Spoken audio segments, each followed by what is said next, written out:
में भी जबरदस्त हलचल इस समय है, खींचतान चल रही है। अब जब एक और साथी मिल गया है, अजीत पवार डिप्टी सीएम बन गए हैं, तो अब शिंदे गुट और अजीत पवार गुट ने वित्त, सिंचाई समेत कई महत्वपूर्ण मंत्रालय मांगे हैं, तो मंत्रालयों को लेकर खींचतान जारी है।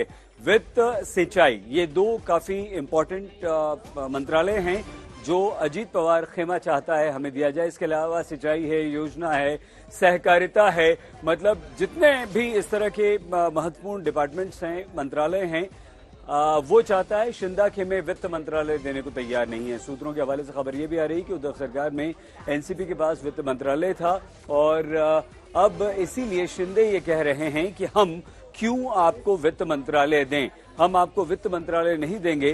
तो महत्वपूर्ण मंत्रालयों को लेकर अब लगातार महाराष्ट्र में इस तरह की खींचतान हो रही है।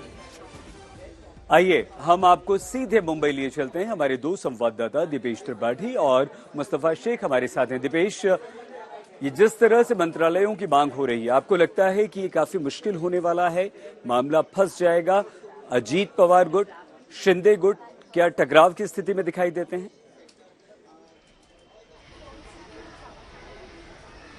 जी बिल्कुल, जिस तरह से मंत्रालयों को लेकर, विभाजन को लेकर ये बातें आगे बढ़ रही हैं, उस तरीके से बातें सही दिशा में या पूरे तरीके से अपने अंजाम तक पहुंचते नहीं नजर आ रही हैं। क्योंकि सबसे बड़ा सवाल ये है कि जब एकनाथ शिंदे के साथ जो विधायक शिवसेना से बाहर निकले थे, तब उन्होंने ये एक बात कही थी कि जो फंड का एलोकेशन होता था, जो फंड का डिवाइडेशन होता था विधायकों के बीच, वो सही तरीके से नहीं किया जाता था। अजीत पवार जो है अपने विधायकों को ज्यादा पैसे देते थे, फंड देते थे। और इसी के लिए जब 2 दिन पहले जब अजीत पवार ने उप मुख्यमंत्री पद की शपथ ली, शिंदे और बीजेपी सरकार को समर्थन दिया, उस समय भी शिंदे सरकार में मंत्री उदय सामंत ने भी यही बात कही थी कि हमारा सिर्फ अजीत पवार से सिर्फ एक ही ये इशू था कि वो हमें फंड नहीं देते थे हमारे विधायकों को, लेकिन अब वो मसला नहीं रहेगा। लेकिन फिर आके बात अब उसी पोर्टफोलियो पर अटक गई है और वही पोर्टफोलियो है फाइनेंस। अगर फिर से अजीत पवार के पास फाइनेंस जाता है तो फिर से वही मुद्दा होगा, फिर से एकनाथ शिंदे के जो विधायक है उनके नाराज होने की पूरी संभावना है और इसीलिए वो फाइनेंस अजीत पवार को ना दिए जाने के हक में है।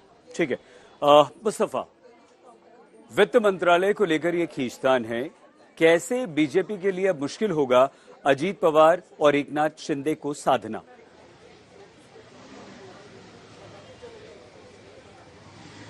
बिल्कुल, 3 पहियों की सरकार अब बन चुकी है और बीजेपी के लिए मुश्किलें तो बढ़ी चुकी है। और इसका अंदाजा आप इस बात से लगा सकते हैं कि आज महाराष्ट्र की कैबिनेट मीटिंग हो चुकी है, जिस कैबिनेट मीटिंग में 9 मंत्रियों के पास पोर्टफोलियो ही नहीं है।